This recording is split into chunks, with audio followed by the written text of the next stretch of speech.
If I were to ask you to play a quick game of word association right now, and I threw out the word Edsel, what is the very first thing that fires in your synapses? For the vast majority of people, even those who weren't even born in the 20th century, let alone the 1950s, it isn't just an image of a vintage car with chrome bumpers. It's a punchline. It really is. It's a punchline. It is the cultural synonym for a catastrophic, humiliating commercial flop. It's right up there with the Titanic or New Coke. It is. It's one of those rare, proper nouns that has, transcended its original meaning to become a generic entry in the dictionary of business failures. Right. If you launch a product today, whether it's software, a beverage, or a gadget, and it absolutely bombs, the business press will say you've pulled an Edsel. Yep. It has become shorthand for a disaster born of hubris. Exactly. It's the ultimate cautionary tale. But the mission for this deep dive is to move past the easy punchline. Because when you actually peel back the layers and look at the numbers, the scale of this disaster is just, well, it's mind-boggling. It is. We aren't just talking about a car that didn't sell quite as well as they hoped. We are talking about a financial crater that nearly swallowed an empire. The numbers are truly staggering, even by modern standards. You really have to look at the investment here. Ford lost over $250 million on development, manufacturing, and marketing alone. Just on the setup. Just on the setup. And when you factor in the total operational losses by the time the dust settled, estimates climbed to roughly $350 million. $350 million. Now, in the late 1950s, that was a fortune. That was an empire's ransom. If we adjust that for inflation to 2024 dollars, we're talking about a loss of roughly $2.9 billion. $2.9 billion. Gone. Just evaporated into thin air. That is the GDP of a small nation just set on fire. It effectively was money set on fire in front of the entire world. Yeah. And to put it in perspective of the product itself, in terms of sales, they moved about 116,000 units total. Which sounds like a lot if you're a small company. Right. If you're a boutique manufacturer like Ferrari, that's a great run. But for a mass market giant like Ford, it was catastrophic. It was less than half of their break-even point. They were losing massive amounts of money on every single unit that rolled off the line. So that sets the stakes for our deep dive today. Our mission isn't just to point and laugh at a funny-looking car with a weird grille. Okay. It's to play detective. Yeah. How did a company as massive, as experienced, and as successful as the Ford Motor Company get this so profoundly wrong? Was it just an ugly car? Or was it a victim of something much more complex? Bad timing, corporate infighting, and a market that just shifted under its feet? That is the pivotal question. In my experience analyzing business history, it is rarely just about the product being ugly or bad. A bad product can sometimes sell if the marketing is genius, and a great product can fail if the timing is off. Sure. The Edsel story is really a story about corporate hubris, about misreading the tea leaves of history, and about the sunk cost fallacy, the incredible danger of assuming the future is going to look exactly like the past. Okay, let's unpack this. To understand the Edsel, we have to understand where Ford was as a corporate entity in the mid-1950s. Yeah. Because they weren't just throwing darts at a board. They had a very specific strategic reason for doing this. They felt they had no choice. They did. You have to go back to a specific date. January 17th, 1956. This is a watershed moment in automotive history because that is when Ford Motor Company went public. Oh, I didn't realize it was that late. Yes. Before that, for over half a century, it was entirely owned by the Ford family. It was a kingdom run by Henry Ford and then his descendants. But once you go public, the rules of engagement change completely. Right. Suddenly you have shareholders. You have shareholders. You have Wall Street analysts breathing down your neck. You need sustained, demonstrable growth every single quarter. So the pressure is on. And when this new management team looked at the automotive landscape, they saw a gaping hole in their lineup compared to their rivals, right? Precisely. They looked across town at General Motors, and they saw a perfect ladder of success. GM had brilliant market segmentation. The famous GM ladder. The ladder. If you were a young person or a working-class buyer, you started with a Chevrolet. Then, as you got a promotion, maybe got married, you moved up to a Pontiac. Then, as you hit middle management, you bought an Oldsmobile, then a Buick. And finally, when you had truly arrived as an executive, you bought a Cadillac. A car for every stage of life. They had a car for every tax bracket and every stage of the American dream. It was a cradle-to-grave strategy. GM kept you in the family for your entire life, but Ford didn't have that ladder. What did Ford have? No! Ford had. Ford. the working man's car. And then way up at the top of the mountain, they had Lincoln. There was a massive barren wasteland in the middle. Just a huge price jump. A huge jump. And Lincoln was trying to compete with Oldsmobile and Buick, which was the wrong target. Lincoln should have been fighting Cadillac. They were aiming too low. Exactly. So Ford was hemorrhaging customers. They were tracking this data. They saw thousands of lineal Ford owners trading in their cars and walking across the street to buy an Oldsmobile or a Buick because Ford had nothing to offer them in that medium price bracket. So if I'm a Ford customer in 1955 and I'm doing well, I've got a little extra cash in my pocket, and I want to upgrade from my basic Ford sedan, I literally have to leave the brand. You have to leave the brand. You are forced out. And in the 1950s, that medium price market was where the volume and the profit margins were. It was the juicy middle. Where all the money was. It was. So the strategy makes perfect sense on paper. You move Lincoln upmarket to fight Cadillac head-to-head. You keep Mercury as a step up from Ford. And then you create a brand new fourth brand, an intermediate division, to fight in that rich territory against Pontiac, Oldsmobile, and DeSoto. The logic is sound. It really is. So development begins in 1955. They give it the codename E-Car, which just stood for experimental car. Right. And this brings us to the first major psychological element of this failure: hubris. Reading through the internal memos and the press releases from this time, Ford wasn't just hopeful. They were arrogant about this. It was supreme confidence bordering on delusion. You have to remember, the mid-50s were the golden age of American corporate confidence. The war was over, the economy was booming, and American industry felt invincible. We can do anything. Anything. And Ford assured investors and the Detroit automotive press that the E-Car wasn't a gamble. They claimed the styling and specifications were the result of sophisticated market analysis. I love that phrase. It sounds so official. It does, but they essentially told the world that they could guarantee broad public acceptance before a single member of the public had even seen a sketch. Guaranteed acceptance. That is a dangerous phrase in any business. It implies you've solved the equation of human desire. It does. And as we'll see, humans are notoriously bad at fitting into equations. They believed that with enough data, enough focus groups, and enough charts, they could scientifically engineer a hit. They thought they could dictate what the public wanted rather than discovering it. So they have the car. They have the strategy. Now they need a name. And this is honestly one of my favorite parts of the story because it is a case study in indecision and corporate absurdity. It really is. It really illustrates how disjointed the decision-making process was. It was absolute chaos. Initially, there was a very natural proposal to name the car after Edsel Ford. Now, for context, Edsel was Henry Ford's son. He was the father of the current CEO at the time, Henry Ford II. Right. Edsel Ford had been the company president. He was a sensitive, artistic soul who actually had great taste, but he died relatively young. So naming it after him would be a nice tribute, but the family wasn't on board with that. I hated the idea, passionately. Henry Ford II specifically said he did not want his father's good name spinning around on thousands of hubcaps. Wow, that's a great quote. Isn't it? He felt it was disrespectful. They wanted to keep the family legacy separate from the commercial grinder of a mid-market sedan. So, no Edsel. They do what any confused corporation does. They hire consultants. Right. They hired the advertising firm Foote, Cone & Belding. And the directive was simple. Find us a name that conveys excitement, modernity, and status. The agency went to work and came back with a list. A list. It was a phone book. They produced 6,000 possibilities. 6,000 names. You can just imagine the executive meeting. Ernest Bruch, who was the chairman of the board and a top Ford executive, famously looked at this mountain of paperwork and said, "We hired you to find one name, not 6,000. That's a fair point. It was analysis paralysis at its finest. And amidst this chaos, the marketing manager, a guy named David Wallace, gets desperate. He decides to try something completely different. He starts a correspondence with the famous modernist poet Marianne Moore. Of all people. Right.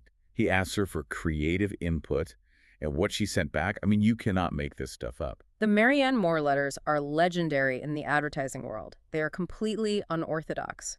She was clearly approaching this from a linguistic and artistic perspective, completely detached from the reality of selling steel and rubber to a suburban dad.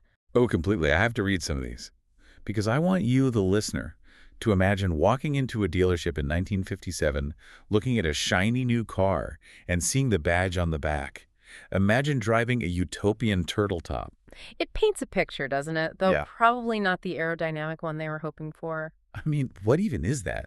Or how about the pastelogram? Which sounds like a geometry equation drawn in chalk, or something you get from the post office. It does, or the resilient bullet. Resilient bullet sounds terrifying, like a projectile that bounces back and hits you. Not a great image for a car. My personal favorite might be the Mongoose Civique. It sounds like a French sports car designed for small mammals. It's poetic, but it doesn't scream American muscle. And Andante con moto, which is a musical tempo. She also suggested Turcotinga, which sounds like a tropical disease you catch in the jungle. It's just incredible. So they have 6,000 corporate names, they have Utopian Turtletop, and they are running out of time. Production is looming. How did they land back on the one name the family strictly forbade? It was the ultimate anticlimax. Ernest Breech was chairing a board meeting.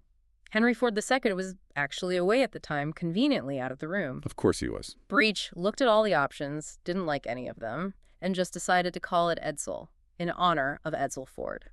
After all that time, money, and 6,000 suggestions, they went with the placeholder that the CEO had specifically rejected. It feels like an omen. Yeah. They couldn't even agree on what to call it, so they just forced a decision that the boss hated. It certainly speaks to the internal friction and lack of unified vision that would plague the whole project. You have a car named by committee, but the wrong committee. So we have the name, the Edsel. Now let's talk about the car itself, the physical object. Because even if they called it the Thunder Cougar Falconbird, it wouldn't matter if the car was ugly. And the design of the Edsel is, well, controversial, is putting it mildly. It is putting it very mildly. The controversy centered almost entirely on the front grille. The infamous horse collar. Yes, the vertical center grille. Now, what's fascinating here is that the original design by Roy Brown, the lead stylist, was actually quite different. He envisioned a slender, delicate vertical opening. It was supposed to be elegant, reminiscent of high-end European cars or the classic LaSalle's of the 1930s. Okay, so a thin, classy grille. What happened? How did we get from elegant to the monster that was released? Engineering happened. The engineers looked at the slender opening and said, this won't let in enough air. The engine will overheat. Ah, a practical problem. A very practical problem. So they demanded it be made wider and taller. Then Ernest Breech, the same guy who picked the name, demanded it be even taller to look more imposing on the road. So what started as a delicate accent became a gaping maw. And the public reaction was brutal. It was visceral. People called it a horse collar. They called it a toilet seat. But the most famous insult, which appeared in the press and became the defining joke, was that it resembled an Oldsmobile sucking a lemon. Oof. That is hard to come back from. It really is. It signaled that the car was sour, pinched, weird. And it wasn't just the front. The 1958 station wagons had a serious design flaw in the back. They used these boomerang-shaped taillights. Okay, picturing a boomerang. Now imagine two of them. But because of the shape, at a distance, the left taillight looked like an arrow pointing to the right, and the right one looked like an arrow pointing to the left. Oh, no. So if a driver signaled a left turn, the shape of the light was literally pointing the traffic behind them to the right. That is genuinely dangerous. It was confusing, and management refused to pay for sheet metal changes to fix it because the tooling was already done, so they were stuck with it. Just one bad design choice after another. But the Edsel wasn't just about looking weird. It was supposed to be the car of the future. It was packed with gadgets. And some of these features sound. Well, let's talk about the Teletouch drive, because this sounds like science fiction gone wrong. The Teletouch. This was a classic case of technology for technology's sake. It was a push-button transmission system, which was trendy at the time. Chrysler had buttons on the dash. Right, I've seen those. But Ford, wanting to be different, put the buttons right in the center of the steering wheel hub. Wait, the center of the steering wheel, isn't that where the horn goes? Exactly. That is the universal instinctive location for the horn. So you had drivers in traffic in a panic, slapping the center of the wheel to honk at someone, and instead they were downshifting or throwing the car into neutral. That's a disaster waiting to happen. I could just picture it. It gets worse. The buttons were arranged in a circle. Street racers found a way to make fun of it. They joked that the buttons stood for D for drag, L for leap, and R for race. But the real problem was reliability. It didn't work. The control wires for these buttons ran down the steering column, but they were routed too close to the exhaust manifold in the engine bay. Heat and delicate electronics usually don't mix well. They do not. The heat would melt the insulation or damage the servo motor, so you'd have people pressing drive and the car doing absolutely nothing because the transmission motor failed. It was infuriating for owners. It sounds incredibly frustrating. But to be fair to the engineers, there were some innovations that actually stuck, right? It wasn't all bad ideas. That's an important corrective to the history. Underneath the bad styling, the Edsel actually introduced a lot of things we take for granted today. Like what? It had warning lights for low oil and the parking brake, inspired by aircraft design. It had a speed warning system, which was a precursor to cruise control. It introduced self-adjusting brakes, which is a first for the industry and a huge maintenance saver. That's a big deal. And child-proof rear door locks. Oh, really? I didn't know the Edsel introduced child locks. Yes. So underneath the lemon-sucking grille and the faulty transmission buttons, there was actually some very forward-thinking engineering. The tragedy is that the failures were so loud, they drowned out the successes. So let's go to E-Day, September 4th, 1957. Right. The launch. The marketing leading up to this was intense, wasn't it?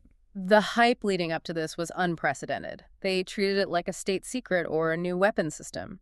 They had a top-rated TV special called The Edsel Show, featuring stars like Bing Crosby and Frank Sinatra. Wow. Big names. Huge names. And in the marketing, they were incredibly secretive. They would show the car under tarps or viewed through a blurred lens in print ads. The tagline was, "The car of the future."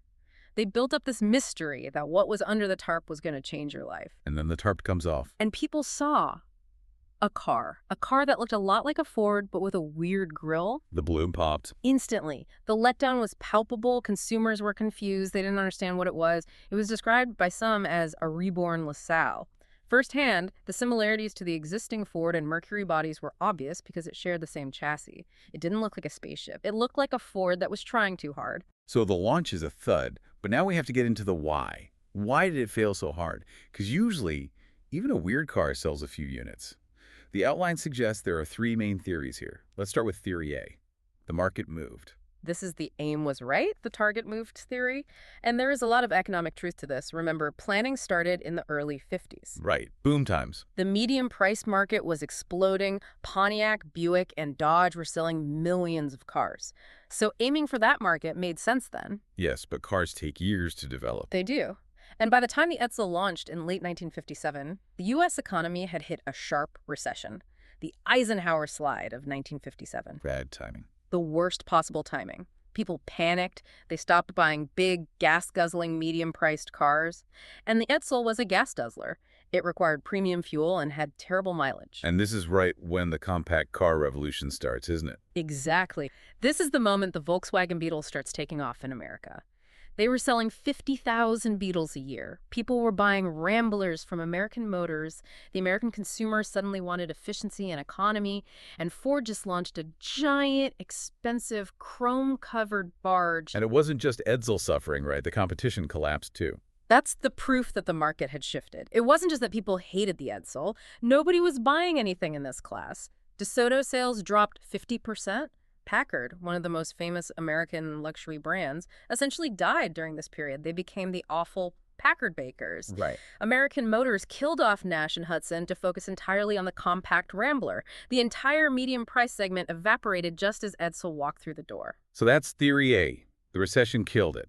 It's very compelling. But then there's Theory B. Ford shot themselves in the foot with pricing and internal confusion. This is where the strategy falls apart in practice. Remember, Edsel was supposed to slot neatly between Ford and Mercury. Right. The latter. Ford Edsel, Mercury Lincoln. Clear steps. But they messed up the pricing. The cheapest Edsel, the Ranger, was priced almost exactly the same as the most expensive Ford, the Fairlane 500. So they were competing with themselves. Directly. Yeah. If you walked into a dealership, you had to choose, do I want a top-of-the-line, fully loaded Ford with leather seats and power windows, or a base model, stripped-down Edsel? Most people chose the loaded Ford. That makes sense. And then on the other end? On the high end, the middle Edsels, the Pacer and Corsair, were actually more expensive than comparable Mercurys. Wait, I thought Mercury was supposed to be the higher brand. Exactly. It completely broke the hierarchy. Buyers couldn't figure it out. Is the Edsel better than a Mercury? Is it worse? Why does it cost more? It was a muddy, confusing mess for the consumer. And they launched with how many models? 18. 18 models for a brand new car. That's insane. Sedans, hardtops, convertibles, wagons like the Bermuda, Roundup, Villager. They flooded the market with variations before they even knew if people wanted the basic car. It created confusion for dealers and buyers alike. And this leads to Theory C, which might be the nail in the coffin. Quality control. Because even if you sorted through the pricing mess and bought one, it often didn't work. This is the production nightmare. Ford, in a cost-saving move, didn't build a dedicated factory for the Edsel. They just shoved them onto existing Ford and Mercury assembly lines. How did the workers react to that? They hated it. Imagine you are an assembly line worker. You have a rhythm building Fords. Suddenly, an Edsel comes down the line. You have to stop, change your tools, grab different parts, install them, then switch back for the next Ford. It breaks the whole flow. It messed up their quotas. It was a hassle. And there are reports of resentment leading to sabotage, or at least gross neglect. Sabotage. Yes. Many Edsels left a line unfinished. There are famous stories of dealers receiving cars where the uninstalled parts were just thrown in the trunk with a note saying, "You finish it." No way. Yeah. Here's the door handle. Good luck. Essentially. Or bolts not tightened. Consumer Reports and Popular Mechanics got their hands on these cars, and the data was just awful. 16% of owners reported poor workmanship. We're talking faulty welding, power steering failures, trunks that leaked when it rained. Leaking trunks is a pretty basic failure. You have to get that right. It is. And odometers that read the wrong mileage. It reinforced this public perception that this was a lemon. So you have a recession, confusing pricing, and a car that leaks. It's the perfect storm of failure. And standing in the middle of this storm is a man named Robert McNamara. We have to talk about him because his role in killing the Edsel is fascinating. Robert McNamara is a huge figure in 20th century history. He was one of the Whiz Kids, a group of 10 officers from World War II who were hired to save Ford using statistics and logic. McNamara was all about efficiency, data, and cost-cutting. And he didn't like the Edsel project from the start. He despised the strategy. He hated the idea of fragmented divisions. He thought having separate divisions for Edsel, Mercury, and Lincoln was inefficient and bloated. He wanted consolidation. So when the Edsel started to wobble, he didn't try to save it. No, he became the executioner. Almost immediately, in January 1958, just a few months after launch, he merged Edsel into a conglomerate division called MEL. Mercury, Edsel, Lincoln. He stripped Edsel of its independence. Pulled its funding and support. And the budget. Slashed. Yeah. He cut the advertising budget for 1959 and virtually eliminated it for 1960. He pushed for the Edsel to stop using its own unique platforms and just use Ford bodies to save money, which further diluted the brand. He was already moving on to the next big thing. Yes. The Ford Falcon. McNamara saw the data we talked about, the shift to compact cars. He wanted to focus all of Ford's energy and resources on the Falcon. And ironically, the factory capacity that was built up for the Edsel ended up being used to build the Falcon. Which was a massive success. A monster success, selling 400,000 in its first year. So in a cold, calculated business sense, McNamara was right. But there is a really dark, ironic historical footnote here regarding McNamara. Right, the Vietnam connection. Yeah. McNamara later became the Secretary of Defense under JFK and LBJ, overseeing the escalation of the Vietnam War. There is a museum in Hanoi, the Ho Chi Minh Museum, that features an Edsel crashing through a wall. Wow, seriously. It is used to symbolize American military failure. The idea being that the same man who couldn't sell the Edsel also couldn't win the war. It's of a brutal, lasting legacy. That is heavy. Oh. So McNamara pulls the plug. Let's talk about the slow death of the car. Because it didn't disappear overnight. There was a 1959 model and even a 1960 model. The 1959 model was an attempt to fix things. They toned down the styling, the grille was integrated into the headlights, much less lemon-sucking, it looked more conventional. And they got rid of the gadgets. They dropped the fancy, unreliable gadgets like the Teletouch and the rolling dome speedometer, but it was too little, too late. The name was already poisoned. Sales dropped to about 44,000. It was in a death spiral. And then the 1960 model, the Ghost Edsel. This is a collector's dream today because they are so incredibly rare. The 1960 model was only produced for about a month, from October to November 1959. Just 1 month of production. That's it.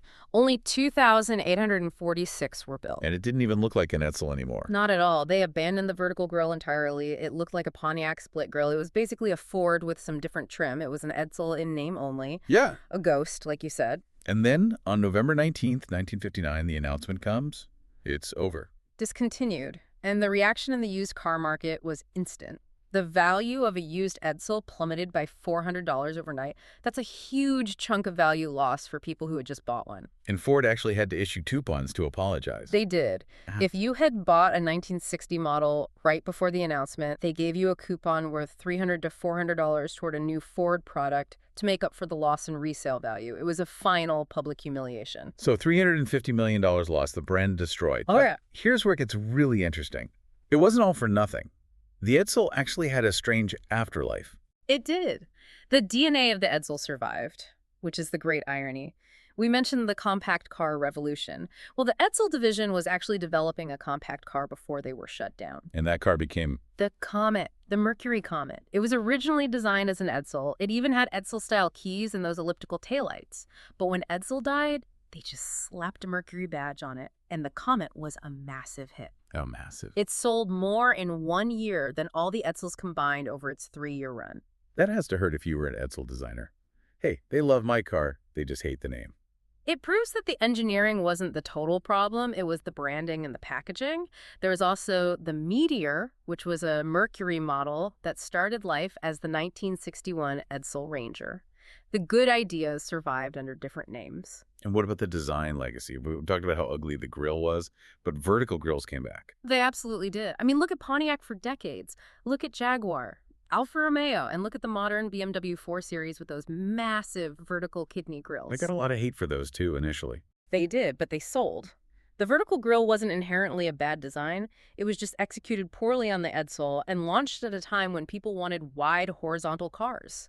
And the features, self-adjusting brakes, child locks, those are standard on every car today. So the Edsel was, in a weird way, ahead of its time in engineering, but behind its time in market trends. And trapped in a corporate structure that didn't know how to sell it. It was just the wrong car at the wrong time with the wrong name. It's the ultimate case study in what not to do. It is, but I think it's also a redemption story for Ford eventually. Years later, Ford launched the Sierra in Europe. It had radical styling that people initially hated. They called it the jelly mold. But Ford stuck with it, and it became a massive hit. They learned that if you are going to be radical, you have to be patient, and you have to get the engineering right. So what does this all mean for us? Why are we still talking about the Edsel almost 70 years later? Because it's the perfect storm. It's what happens when you have a recession, confusing pricing, bad quality control, and internal sabotage all hitting at once. It wasn't just a funny grill, it was a systemic failure from top to bottom. And it challenges that idea of guaranteed success. Ford had the smartest guys in the room, the whiz kids, the biggest budget, and the most sophisticated market analysis of the era. And they still missed the mark completely because the world changed while they were building the car. That's the lesson. The world is dynamic. You can't just rely on past data to predict the future, no matter how good that data is. And that raises a really provocative question for everyone listening. We live in an age of algorithms. We have big data that predicts our every move, what we want to buy, what we want to watch. Companies today are even more confident than Ford was in 1957. They are. They think they know us better than we know ourselves. So could a modern company make an Edsel-sized mistake today? Or are we just as vulnerable to assuming the future will look exactly like the past? Are we building utopian turtletops right now and just don't know it yet? I think as long as humans are involved, the potential for a $2.9 billion mistake is always there. On that note, thanks for diving deep with us. We'll see you next time. Drive safe.